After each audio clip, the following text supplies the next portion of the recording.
everyone. Welcome back to another special Friday edition of Money Girl, where I answer your burning money questions. We're trying to come up with a catchy name like Finance Fridays?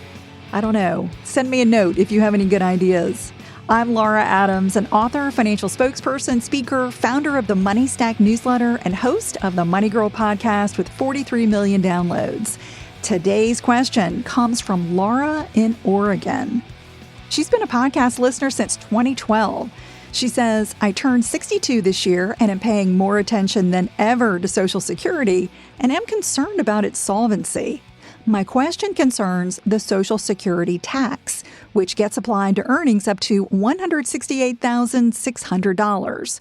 Would it be reasonable for the tax to also get applied to other types of income, like passive income and capital gains?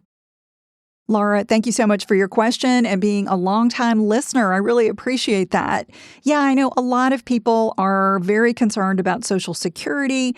I think there are some good solutions, and we're going to talk about how the retirement benefit works and what I think is likely to happen to the program. So even if you are nowhere near retirement age, I want you to stay with me because getting familiar with the program is smart because it should play a significant role in your financial planning. So you need to understand it and, know what that benefit is going to look like for you in the future. And if you have a question you'd like me to cover on a Finance Friday Q&A show, please leave it on our voicemail. Just call 302-364-0308. You can also send me an email using my contact page at lauradadams.com. That's also where you can sign up for the Money Stack newsletter for free. So let's get into some background on Social Security.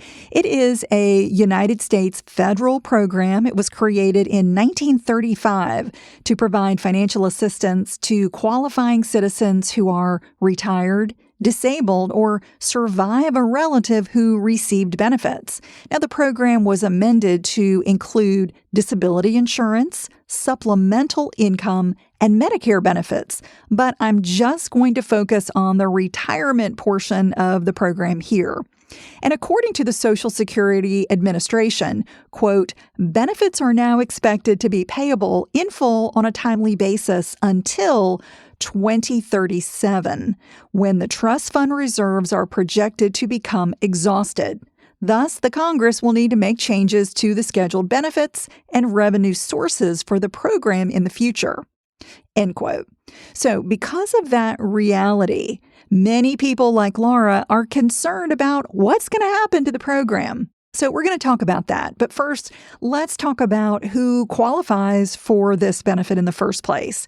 To be eligible for Social Security retirement benefits, you have to work and pay into the system for at least 40 quarters or 10 years. That's because the program gets funded from payroll and self-employment taxes. So if you're an employee, you've probably seen the deduction listed on your pay stub. It's often labeled as OASDI, which stands for Old Age, Survivors, and Disability Insurance.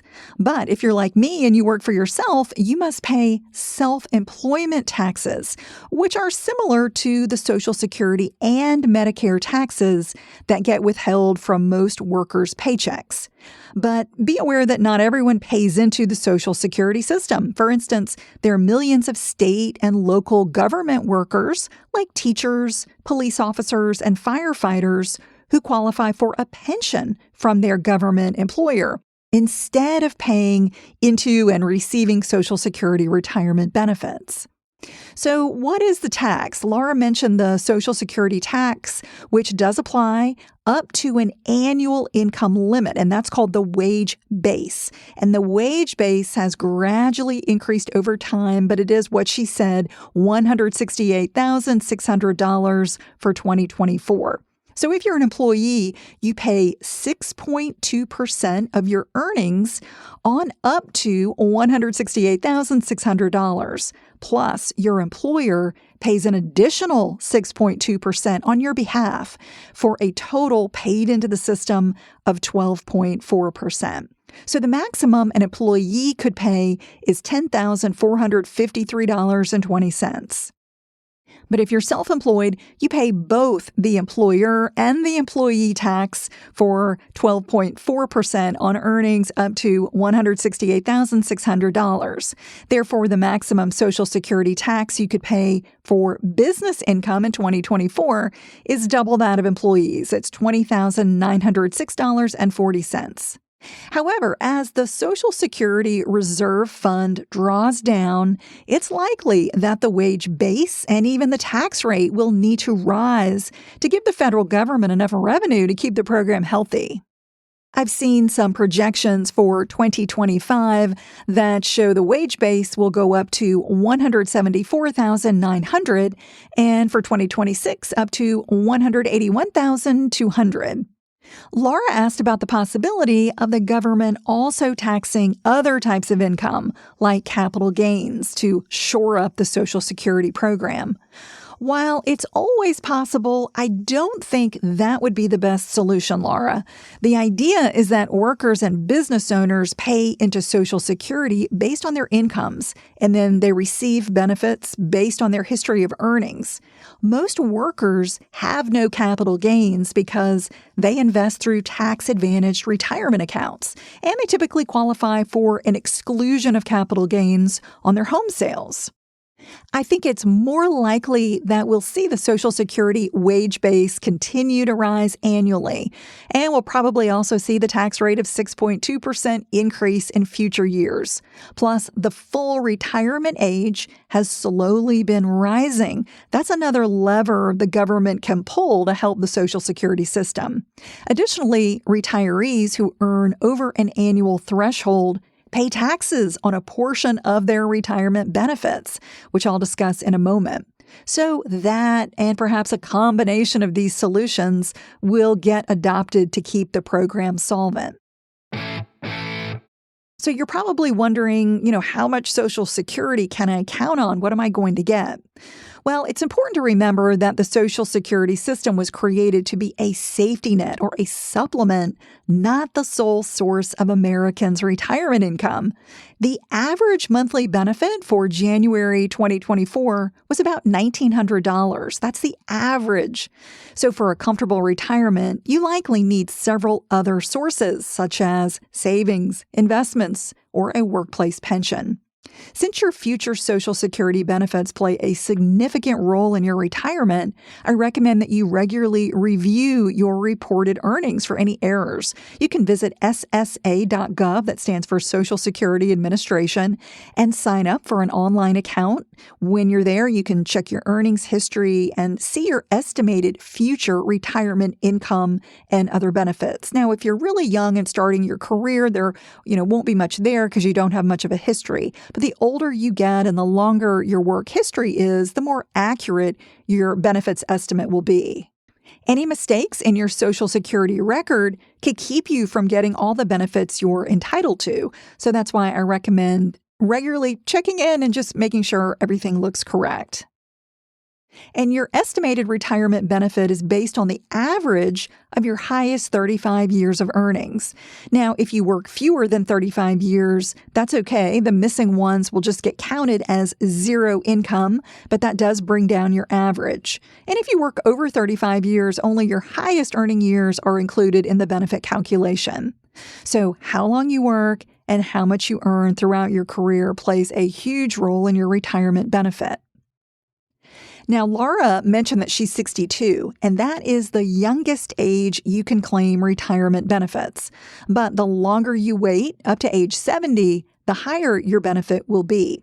So everyone has a full retirement age, or FRA, and that's when you can first claim full or unreduced benefits. For instance, if you were born between 1937 and 1959, your full retirement age is 66. But it got raised, so if you were born in 1960 or later, your full retirement age is 67. If you claim benefits before your full retirement age, so at 62, 63, 64, 65, your benefits get permanently reduced. And according to the Social Security Administration, if you claim early retirement at 62, your benefit would be about 30% lower than if you started at your full retirement age of 67. And if you're wondering what the maximum retirement benefit could be, it was about $4,500 a month last year. Now, if you delay benefits past your full retirement age, they increase 8% per year up to age 70. So if you're in good health and you can continue working, or maybe you've got other income sources, waiting to claim retirement benefits is an easy way to boost your lifetime income. There are many factors to consider when deciding when to start retirement benefits, like your income sources, your life expectancy, and your spouse's situation. So always get personalized advice from a financial advisor for help making the best decision. Something a lot of people don't realize is that your family members can also get benefits based on your record. So in addition to receiving your own retirement benefits, your spouse and any ex-spouses that you were married to for at least 10 years are entitled to 50% of your benefit, even if they never worked. You have to be at least 62 and already receiving benefits or deceased for a spouse or ex-spouses to be eligible for benefits based on your work history. Let's say you already receive $1,000 in monthly Social Security retirement benefits. Each current and previous qualifying spouse would receive $500 unless they're eligible for their own higher retirement benefit. Another good reason to delay taking retirement benefits, especially if you're still working, is that you may owe income tax on them if your combined income exceeds certain thresholds. Your combined income, which is also called provisional income, is calculated as the total of your gross income plus any tax-free interest income and 50% of your Social Security benefits. So if you add all that up and you're a single taxpayer and that combined income is between $25,000 and $34,000, you may have to pay income tax on up to 50% of your retirement benefits. And if you earn more than $34,000, up to 85% of your benefits may be taxable. Now, if you're married and you file a joint tax return and you and your spouse have a combined income between $32,000 and $44,000, you may have to pay income tax on up to 50% of your benefits. And earning above that means up to 85% of your benefits may be taxable. So in the future, I think it's possible that up to 100% of retirement benefits could be taxable, or even that the wealthiest retirees could be taxed more to bring additional revenue into the Social Security system. But we don't know what's going to happen. You can see there are many potential ways to keep the system solvent, but it just depends on what changes Congress is willing to make. Also, I'll say that I think the older you are, the less likely you're going to see any changes to your Social Security benefits. It's probably more likely that younger workers are going to see changes in their lifetime. Thanks again to Laura for sending in the question. I really appreciate it. And remember to send me your money question so I can cover it here on the show. You can do that at lauradadams.com. That's all for now. I'll talk to you soon. Until then, here's to living a richer life. Money Girl is a quick and dirty tips podcast. It's audio engineered by Steve Rickyberg. Our director of podcast is Brandon Gachus. Our digital operations specialist is Holly Hutchins. Our advertising operations specialist is Morgan Christensen. Our marketing and publicity associate is Davina Tomlin. And our marketing assistant is Cameron Lacey.